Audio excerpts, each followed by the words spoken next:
Welcome to episode 2 of the Unfiltered Truth podcast. Today I'm here with Katrina. We are actually in Trinidad, and this is our second episode, and we've taken it global. So, Katrina, you want to introduce yourself to everybody? I am Katrina. I am 27 years old, and I am the owner of Lavish Locs by Katrina. Okay, tell us, how long have you had the business? What do you do? What is Lavish Locs? So I have been doing hair since I was in school, so that's been like 10 years, but officially the business has been open like 6 years. Yeah, so 6 years after I graduated, opened the business. Okay, what do you consider opening the business? So before, when you were doing hair, it was at like in home or like at friends' houses? So I started in my living room, and after that I needed a little more space, so my parents gave me a room to the front. And after that, you know, when you just reach like a point in your business where it's like, okay, it's starting to get serious, let's get a little more professional. Yeah. So about 4 or 5 years ago, I left home and I moved to a building like 10 minutes away from here. And then I wanted to expand again, and I've been here for like a year. Okay. Yeah.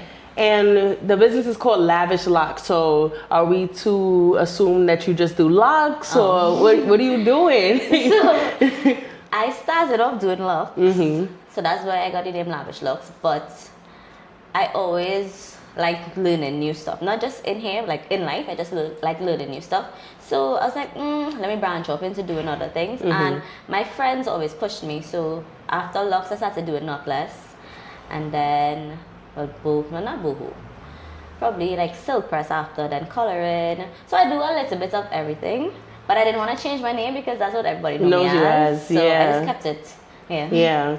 And can you tell them like where you're based in Trinidad? Because now we have viewers from New York, and we need to know where to come and visit you. So I am in Aruca.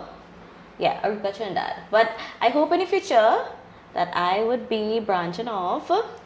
Maybe New York. Oh, is that a little inside? That's a little insider. Maybe, hopefully. I plan to. Okay. Yeah. And why do you feel like you want to go to New York rather than staying in Trinidad? Honestly, New York was one of the places that I didn't think I would like so much. I feel as though it's just like a free feeling when I go over there. So I think I would do well there. Yeah, I think I will do well there. And what might be some of the differences of being a hairstylist in New York rather than in Trinidad? That I don't know. I think I would only know when I go over there. Yeah, so that I don't know. I could tell you one. Let me hear. Money. But yeah. And I'm coming from a client's, I do my hair by Katrina. And I'm coming from a client point of view. The styles that you guys are charging in Trinidad, they are charging probably like the 2, 3. In US. Yeah. Basically the same price, but change the currency. And I feel like you might prosper economically over there because you're talented. And you're professional. And that's one thing that girls in New York look for. Like once you're professional, you know, you're on time, you're making sure you're satisfying your clients. Then I think that's a good, I'm always telling you that. And we talked about what your journey has been so far. What was it like for you before being a hairstylist? Like when you were back in school, was it something that you was like, yeah, I'm gonna be a hairstylist, or did you go to university and then that just didn't work out, or what was that like? Growing up, I don't think I would have ever thought I would have been a hairstylist. I had a lot of different career paths I wanted to go down, but I was never sure about it. Okay. So I went to school. I went to Bishop Anstey High School, and then I did Form 6, and then I went to UE. I did my degree in Environmental Science and Sustainable Technology. But while I was at university, COVID happened. So let's say, I think in my second year, I think that the second semester, that's when COVID was happening, and we switched to online. So I was already doing hair. So I was just doing hair full time at home. So I would have my AirPods in, I was in class, but I was doing hair. So by the time I graduated, my business was already in full swing. So I was like, do I go out and fight for a job while it's so hard to get a job during COVID, or I could just pursue my business that's already successful. So yeah, it wasn't, at that point, it wasn't a question. I was like, okay, I like what I do, it's profitable. So I think this is what makes the most sense, and I enjoy it. Right. So yeah, that was most important, that I enjoyed it. Have you ever had any doubts with your business? Yeah. Yeah, like some months, I think being a business owner, you have to have a lot of faith in yourself and in God, because every month is not the same. Some months will do much better than others, yeah. but you just need to have faith in yourself and faith in God.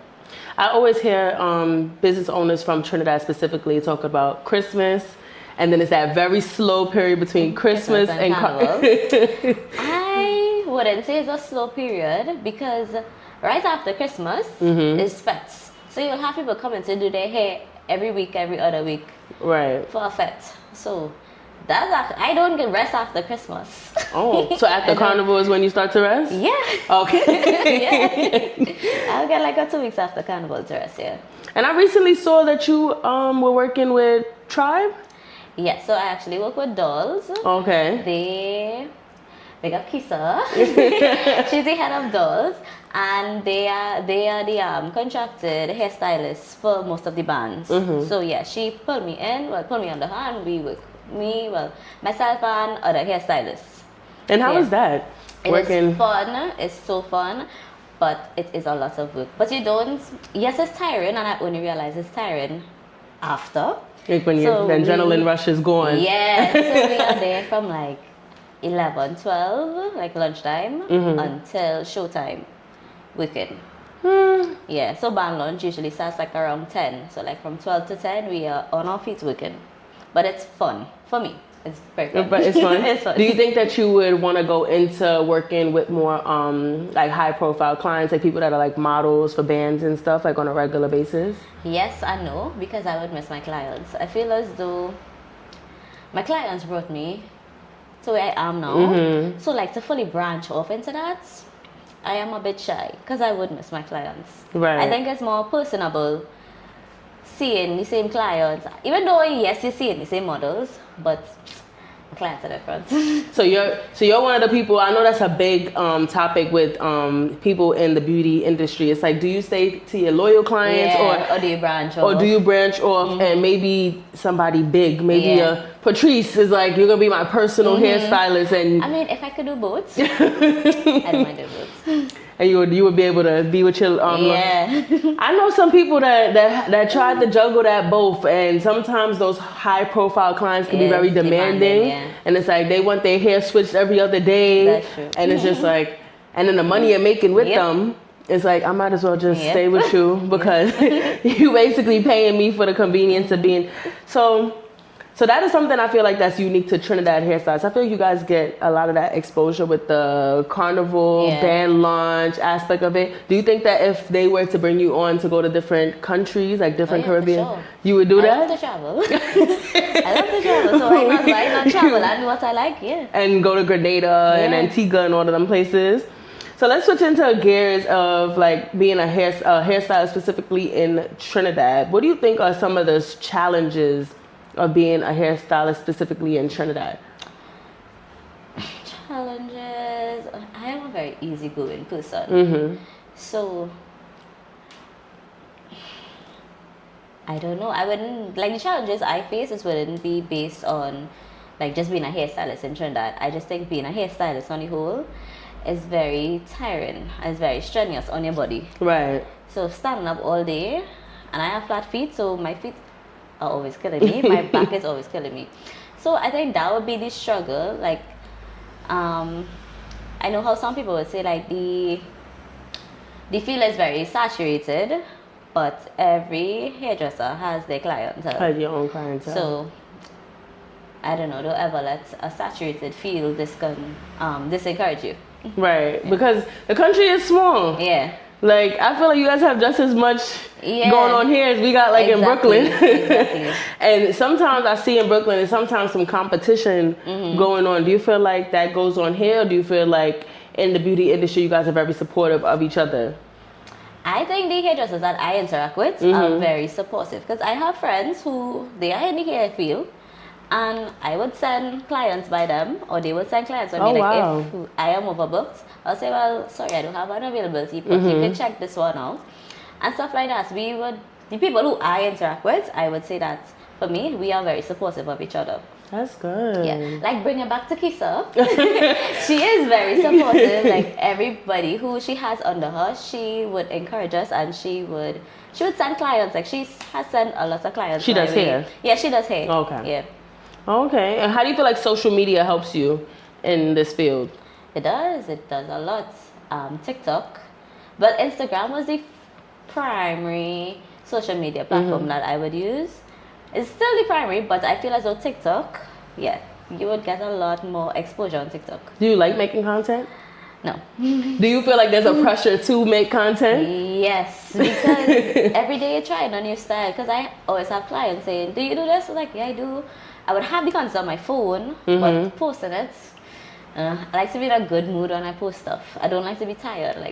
Whenever I put out work, I like to put good energy out into it. Yeah, so I have so many styles in my phone that I just never posted yet. So I feel like that's also another common thing I hear with a lot of, because I have a lot of friends that are like business owners, and they're like, I love my craft. I want to do it, but when I'm done, I just want to be done. I don't want to sit at home and be content. Leave that for the content creator. Yeah. Like if you could just hire somebody to just make it, make the reels and just post it out. Sure. But that's also a big selling point, because again, from a client's point of view, I do look at a page, and sometimes I can see the quality of the work, but if it's not quality content, it can also bring down the quality of the work. Yes. Like not a clean camera, the background, all these different things. It can make something look very unprofessional, and then it's like, I don't even know if I want to go by this person or risk it.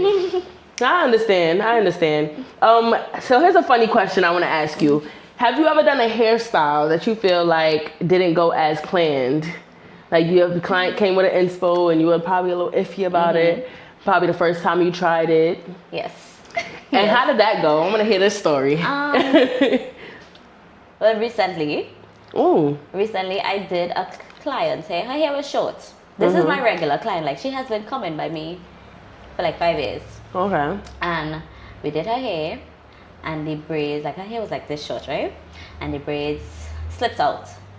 And she was like, what's going on? I was like, okay, well, I am on vacation. I don't have time to fix it. I am so sorry. I would refund you. And she was like, no. We would just, what did she say? She didn't want the refund. She's like, don't worry about it. I was like, no. You're my loyal client. Right. And even if she wasn't my loyal client, I still try to accommodate, yeah, because this is people having money, right? So I was like, wait until I get back and we'll do it over. And she was okay with that. And I think even though that happened, because she spoke up, because like many hairdressers, they would have, like everybody runs to social media now to complain. And my thing is, speak to your hairdresser first. And then if you can resolve things, then maybe you could go and complain on social media. But yeah, she could have gone and complain on social media and say, look, my braids fall down. But no, she came and she spoke to me and I understood. And I felt bad about it. And we fixed it. So, yeah. I mean, and that's in episode 1 as well, when I was talking to Michaela, she was also mentioning like she rather accommodate or refund people rather than arguing back and I've dealt with hairstylists. I've dealt with hairstylists that they rather really like go back and forth with you about what they messed up rather than like, okay, how can I fix it? I feel like, and we've heard this since we were like younger, like the customer is always right. And I've heard that, I've been in the service industry before too, and it's like the customer's always right. And even if they're not right, you just gotta make them feel like they're right sometimes. You just need to explain yourself. Explain this. And that's a loyal client too, so it's like you wanna keep that relationship going. I understand. What do you feel like is the most rewarding part of your job as an entrepreneur? Not even just a hairstylist, just having your own business. The most rewarding part is this. Wow, I love my hair. Like, that's the best part of my job. Like, when they stand in front of that mirror. Yeah, I'm like, oh my gosh, she has all my hair. The best part. You be like, clock it. I did that. And one thing I can't say about Katrina, I'm gonna pick her up real quick. She do your hair fast as hell. Oh my gosh. You're not gonna be here all day. You could go to a party that night. If you have something to do that night, she gonna make sure your hair is, I don't know what them fingers be doing. Because as y'all can see, my head is a little big. So I remember first time I came, I was like, it's gonna take a long time. She was. It's none of that. It's none of that prolonging and. But we be talking, so she might be doing other people hair quicker. I don't know, but something about that. And I get up and I go stand in that mirror back there, and I be like. T, I'm getting my hair on Thursday too, so don't mind that. But let's dig into the business aspect of it. What is the biggest lesson that you've learned as a business owner? To just expect the unexpected. Okay. Just expect stuff. Like you can't rest. You always need to have your guard up and just expect the unexpected. Bills, crazy clients. Kind of question mark by that because I am grateful to have really, really good clients. In all my years of business, I probably had like 3 problematic clients. You want to tell us a story without naming no names? You could tell us a little story. So I had a client, she came to get a color and I rinsed out the color too quickly. And I was trying to explain to her, I don't want to over process your hair. So come back. It wasn't even next week. Probably like I gave her like 4 days. Like a couple days, yeah. Yeah, a couple of days, and I'll do over the color for you. And she was like, okay. Agreed. I went out. Like after 7, after 6 in the morning, my phone is ringing off. I was like, I'm at a party. I know she didn't go on social media and say you went to a party. No. She was just messaging on my phone because it was like a Sunday morning. I have no work and I am out. So just messages coming in. I was like, I would just deal with it when I get home. She was like, I went to another hairdresser and she was telling me that this is what you should have done. And I was like, first of all, you came to me. We agreed that you would come back to get the color redone. It wasn't like me bleaching over your hair, just to put on the color. If you know about color, the color came out too light, we just wanted to tone it down. So just to put back on the color, then I process washed out, and that was it. She agreed, and then she come back the other day and was like, no. And I was like, well, we agreed. And she was like, well, I'm going to call my lawyer. I'm going to do this. I was like, well... Lawyer? I was like, well, call a lawyer. What is this? Lawyer? what the lawyer? What could I do again? I was like, call a lawyer. Let me tell you something. These girls... I was like, call a lawyer. But after when she realized she wasn't making sense, I was just like, well, you could get this amount back on your service because I'm not going to go back and forth with you. Yeah. At this point, pay you off and go ahead. Let me tell you something. I could not be a service provider. Yes, you have to have a lot of patience. You know my mouth. I'm going to be like, you know what? That other hairstylist that you asked, let her go color your hair. Actually, let her go do it tonight and watch all your hair fall out. Yeah, because I'm telling you, I'm not going to overprocess your hair. Yeah, and then you're really going to call the lawyer. Yeah. Listen, I think I'm getting too nice. This is the second episode I'm talking about my bald spot. I'm too nice. I should have called the lawyer. You should have. My bald spot. Listen. So what is your biggest investment that you feel like you've made into your business? Courses and good products. Oh, you've taken hair courses? Yeah, so ever so often I would do a course. Like my chemical courses. So I did a course when I learned coloring and silk presses. Like I feel as though you just can't bring that. You need to take a course and learn like the color theory and stuff like that. Yeah, that's my biggest investment. Okay, course. Yeah, I didn't know that you were taking like courses and stuff.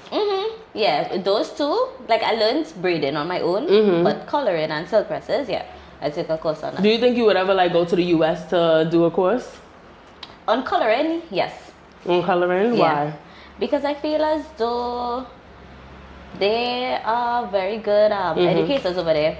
Okay. Not saying that they are not good educators here, but like the techniques that I really like blondes and stuff, yeah. Okay. You color your own hair? I color my own bundles. This is sweet. Oh. Yeah, I color my own bundles. It look good. It look good. Listen, and what is one thing that you feel like you wish you knew before going into not just specifically a business owner, not just doing hair, but being a business owner?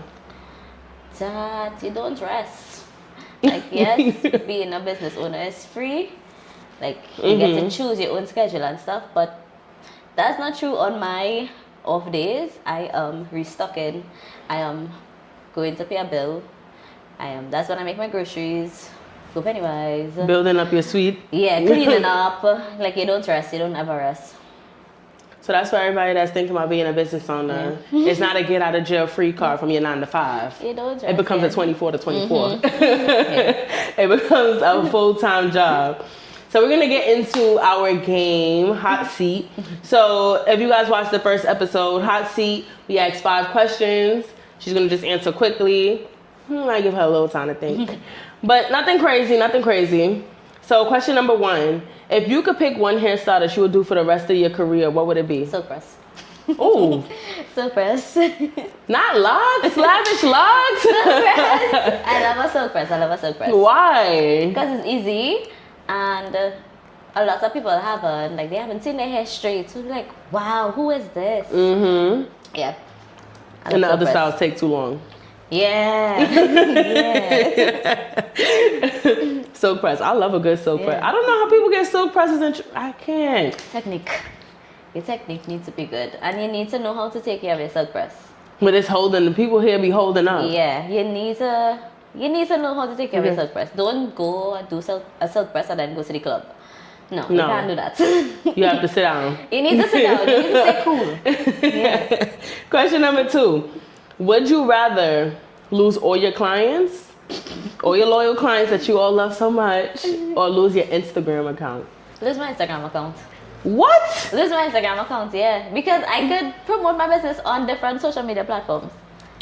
I could promote on TikTok. I thought you was gonna say lose the clients. My clients have my number, so I thought you was gonna say I can get some new ones. She love y'all.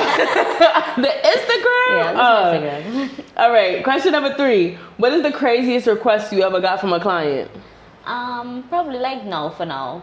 Can you braid my hair now? Are you available now? Remember when you was doing my hair and the girl come knocking on the door? Yeah. Are you available to do braids now on a Saturday? No. No. On a Saturday. This is not the Africans in Harlem. Yeah. You don't just walk up in here. No. This is appointment only. Exactly. Number 4. What is the funniest excuse a client gave you for being late? Oh. She told me, okay, so for the foreigners who's listening, right? We have the main road. That's where everybody's allowed to drive. We have the highway, which is like your freeway. And then we have the bus routes. You only authorized persons are allowed to use the bus route, right? So my client was like, I'm stuck in traffic on the bus routes. But the bus route is like the freest road. Like it's only the maxis and the police. Like if you want to get somewhere quickly, you go on the bus route. I'm stuck in traffic on the bus route. I'm like, okay. She's like, she's in Tunapuna coming. That's when I was home still. So from Tunapuna to home, that's like 15 minutes max. I was there waiting for like almost 2 hours. That girl was in She was South. lying. And I just went to my phone and I laughed. But I was home, so I was like, whatever. Yeah, whatever. Let me lay down and just wait. Yeah. I would have canceled that appointment because now I feel like you're playing with me. Exactly. Like you think I'm dumb. Yeah. Like you said you on traffic on the bus for 2 hours. I'm not even from Trinidad and I know that's a lie. That's a lie. All right, last question. What is your wildest salon story? So last year for my birthday, so I have this thing when I have to catch a flight. My flights are usually like 2 o'clock in the morning, so I have to be in the airport like 12. So I would work right down. So I had a client for 8 and I did a weave, so I was gonna finish like 10. Mm-hmm. So while I'm curling her hair now, we finished, I'm done sweating, styling it, current gone, and then my gates, the electric gates. Explain to them what current going, because you know we don't have no current going. So electricity, all the lights cuts, right? Lights are off. I have no current, but I have no electricity to curl her hair, and I was like, you can't come back tomorrow because I won't be here. So, and then to the gates, we need the electricity for the gate to open. So she was stuck? She was stuck. But the thing is, the gate was given trouble earlier on, so it was like partially open, but she had like a big truck. So she had to squeeze out, right? So it's like, okay, what am I gonna do? The electricity is not gonna come back now. So she squeezed through, I got my car through, and then we went home. by me, and I killed her and finished. And then I just, well, thankfully my bags were packed already. Just rust and get ready. But yeah, that was crazy. Imagine. I know for the people watching from New York, y'all like electricity is gone. No, that's a regular thing in Trinidad. So don't think that it's just over here. It's a regular thing. But imagine somebody doing your hair and boom, all the lights. I have another crazy story. Go ahead. So I was in my other place. I think I just moved in. And this was my last client for the day. I've been working all day. So this was like after 8, after 9 in the night. So she came in and she had was it like a portable charger or something, right? So she plugged it into the wall. And I'm doing her hair. And while I was doing her hair, all I hear is boom. Whatever, she plugged into the wall, caught a fire. What? So she started up screaming and she's like, ah. And I am a person, I don't really panic. So I just run, I look for a towel, and we just like beating the wall. It was on fire? Yeah, it caught a fire in the salon. And it was just smoke everywhere. And she felt so bad. And I don't panic. I was like, okay, the fire is out, it's smoky. I aired out the place, and I finished her hair. And she was just saying sorry for the rest of the appointment. And it's only after I was like, wait, she could have burned down the place. I have too much shame. You wasn't even finishing my hair. I was gone. But like her husband came back the other day and repainted the wall because it was smoky. And I was like, you didn't have to, but I appreciated it at the same time. But yeah. Oh no. It caught a fire. And you finished the hair? I finished the hair, yeah. I wasn't in the mood to come back the next day and finish. I was like, we already here. We let the fire out. We almost finished. We didn't die though, so let's keep going. That's crazy. I'm clipping that for the Instagram. That's crazy. All right, so to wrap up, is there any advice that you want to give to anybody that wants to be a hairstylist or anybody that wants to be a business owner? Don't give up. That's always tell my friends this who like just starting a business. Don't give up. You're not going to open a business and by day 2 you're gonna be so profitable and so successful. Nope. It takes time, it takes patience. So keep the faith, literally don't give up. Keep on doing what you're doing, and eventually you will get to where you want to be. And you would never always reach where you want to be. Like as soon as you reach one goal, you would have another goal to achieve. And yeah, just don't give up. You know what's crazy? Second person that's saying that. The girl I did for episode 1, she said you never reach really where you want to be. Like you never reach. Like there is no I've reached my potential. When you reach somewhere, you'll be like, let me do it. All right. Listen, y'all hear that? Anybody that wants to start a business, do not give up. I'm listening to because I'm now starting this podcast. We're on episode 2. Sometimes it's hard to give up when you're not seeing nothing coming from something. It's like, what is coming from this? Well, what is the point? But sometimes, just your passion is the point. And sometimes it could, lead to something. Look at, we're here at Lavish. Oh, I didn't even mention, we're here at Lavish Locs Suite in Aruca, Trinidad. For those of you that don't know, that's in the east of Trinidad. Yeah. So she's very close to the airport. Anybody that's looking for a hairstylist, comment. Is there anything you want to say to wrap up?